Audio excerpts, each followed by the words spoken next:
لیکن عمران خان معافی مانگنے کے لیے تیار نہیں ہے۔ عمران خان کہتے ہیں میں نے کچھ کیے نہیں، معافی کس چیز کی؟ معافی تو یہ مانگے جنہوں نے ظلم کیا میرے ساتھ، باقی لوگوں کے ساتھ ظلم کیا۔ تو اصل تو یہ چیزیں ہیں۔ اور وہ جو علی امین گنڈا پور ہیں وہ برسے، ایک تو انہوں نے سائفر کا معاملہ جو ہے وہ اٹھایا امریکی سفیر کے ساتھ ملاقات میں، اور دوسرا انہوں نے پرویز خٹک کے والد سے کہا کہ عمران خان کے خلاف گواہی دی تو یہ جھوٹی گواہی ہے بیسیکلی، تو عمران خان کے خلاف اگر جھوٹی گواہی دی تو صوبے میں نہیں رہنے دیں گے۔ تو علی امین گنڈا پور بھی اگریسو موڈ میں ہیں، اور مانسارا کے جلسے نے ان کی نیندیں حرام کر دی۔ مانسارا کا جلسہ اتنا بہترین پاور شو عمران خان کے بغیر، اگر عمران خان ہوں گے تو کیا ہوگا یہ آپ خود ہی اندازہ لگا لیں۔ اس لیے ٹانگیں کانپ رہی ہیں، بلکہ کانپے ٹانگ رہی ہیں، ان کو سمجھ نہیں آ رہی کرنا کیا ہے۔ لیکن عمران خان نے یہ جب کہا کہ ہم آل پارٹیز کانفرنس میں اپنے لوگوں کو کہا کہ آپ شرکت کریں، تو اس پر ان کے جو لوگ ہیں جو چھوڑے ہوتے ہیں انہوں نے جو لفافے ہیں تو وہ کہنا شروع ہو گئے عمران خان تو بالکل تیار ہے بھائی جناب معافی بھی مانگ لے گا۔ تو عمران خان نے تو سارا بیانیہ زبردوز کر کے رکھ دیا ہے۔ وہ عمران خان کے ساتھ اتنی بڑی عوامی طاقت کھڑی ہے کہ یہ اتنے خوفزدہ ہو گئے ہیں کہ ان کو معلوم ہے کہ جلسہ ہے تو جلسے کی اجازت منسوخ کر دی ہے۔ آپ کی حکومت کس چیز کی ہے کہ آپ 2 سالوں میں ایک جلسے کی اجازت نہیں دے سکے، اور یہی کے پی کے میں جہاں پر سب سے زیادہ خطرات ہوتے ہیں وہاں پر انہوں نے جلسہ کر کے دکھایا۔ مانسارا میں آپ کے سامنے جلسہ، بہت سارے یوٹیوب چینلز نے جو ہے وہ لائیو بھی دکھایا۔ تو یہ وہ چیزیں ہیں کہ ان کو خوف بہت زیادہ ہے، لیکن یاد رکھیں یہ خوف جو ہے نا یہ حکومت کو ویسے ہی گرا دے گا، اور جیسے یہ حرکتیں کر رہے ہیں آپ وہیں سے دیکھنے کے بجلی مزید مہنگی کر دی گئی ہے، فی یونٹ 3 روپے 32 پیسے اضافہ، بجلی کی قیمت میں اضافہ جو ہے وہ ماہانہ فیول پرائز ایڈجسٹمنٹ کی مد میں کیا گیا ہے، اور نیپرا نے بجلی کی قیمتوں میں اضافے کا نوٹیفیکیشن جاری کر دیا ہے۔ یہ بار بار کہتے ہیں جی آئی ایم ایف ڈیمانڈ کر رہا ہے، آئی ایم ایف نے ایک ہی مرتبہ ڈیمانڈ کی ہوگی، لیکن ان کے للے تللے کیسے ختم ہوں؟ یہ آئی ایم ایف نے تو یہ بھی ڈیمانڈ کی کہ آپ اپنے اخراجات میں کمی کریں، جو اشیاء کر رہے ہیں وہ نہ کریں، لیکن اس پر کوئی بات نہیں ہے، اس پر آئی ایم ایف کی بات نہیں مان رہے۔ لہٰذا یہ وہ لوگ ہیں جو عوام کے ووٹ سے نہیں آئے، اس لیے یہ ان کو معلوم ہے کہ نہ عوام نے ہمیں ووٹ دینا ہے، یہ ہمارا آخری اقتدار ہے فی الحال، نیکسٹ ٹائم تو یہ آ نہیں سکتے جو یہ صورتحال، اور یہ بھرپور غصہ نکال رہے ہیں، اور ہمارے جو صاحب اختیار لوگ ہیں جو کنٹرول کر رہے ہیں وہ بھی ان کو دیکھ رہے ہیں، یہ ان کے لاڈلے ہیں۔ تو یہ آپ کے سامنے سارے معاملات ہیں۔ ادھر سے عمران خان نے عدالتوں میں جو کیس چل رہے ہیں چیف جسٹس قاضی فائز عیسیٰ پر بھی عدم اعتماد کا اظہار کر دیا ہے۔ تو یہ معاملہ اب آپ کو نظر آئے گا کہ یہ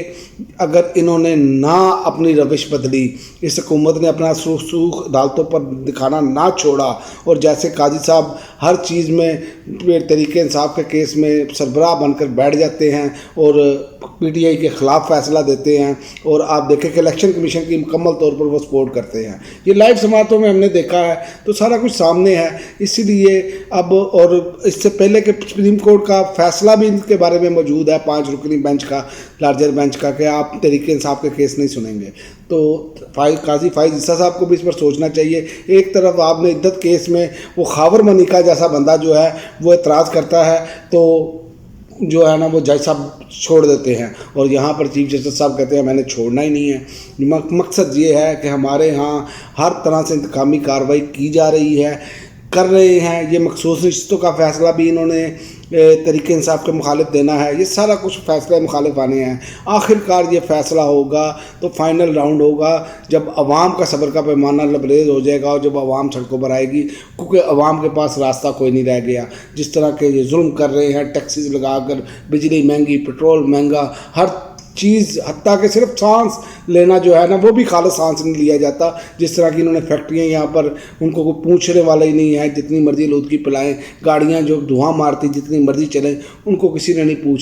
پوچھنا صرف غریب عوام کو پوچھنا ہے۔ تو لہٰذا یہ تو مجھے چلتے ہوئے نظر نہیں آ رہے، یہ والا سال نکال جائیں تو معجزہ ہی ہوگا میرے نزدیک میں، ایسے تو کوئی چیز نہیں ہے۔ تو آخر میں آپ کو بتاتا چلوں کہ برطانیہ میں وزیر اعظم جو ہے کیر سٹارمر وہ آگے ہیں، لیبر پارٹی جیت چکی ہے، تبدیلی کے خواہشمند برطانیہ کے نامزد وزیر اعظم کیر سٹارمر ہے کون ہے؟ کیر سٹارمر کا تعلق غریب مزدور گھرانے سے ہے، اور انہوں نے وہ یونیورسٹی تک پہنچنے والے اپنے خاندان کے پہلے فرد ہیں، اور آپ اندازہ کر لیں کہ کیسے غربت میں ان کا سسٹم کیسا ہے، کہ کیسے غربت میں ایک آدمی نکل کر آج برطانیہ کا وزیر اعظم بن گیا۔ اس سے پہلے بھی برطانیہ کی مثالیں موجود ہیں کہ جو بھارتی نژاد رشی سوناک ہیں وہ بنے، تو وہاں پر ہر شخص کے لیے مواقع موجود ہیں اور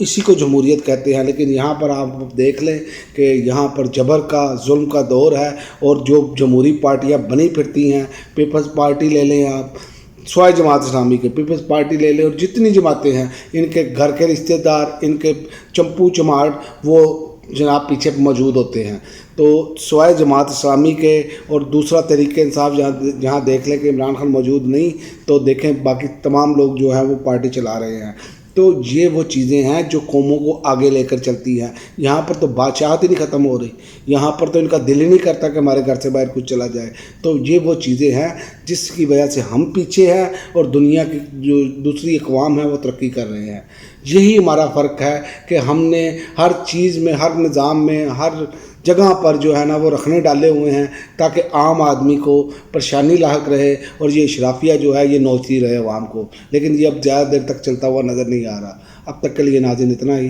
اگلی ویڈیو تک اجازت دیجیے، اللہ حافظ۔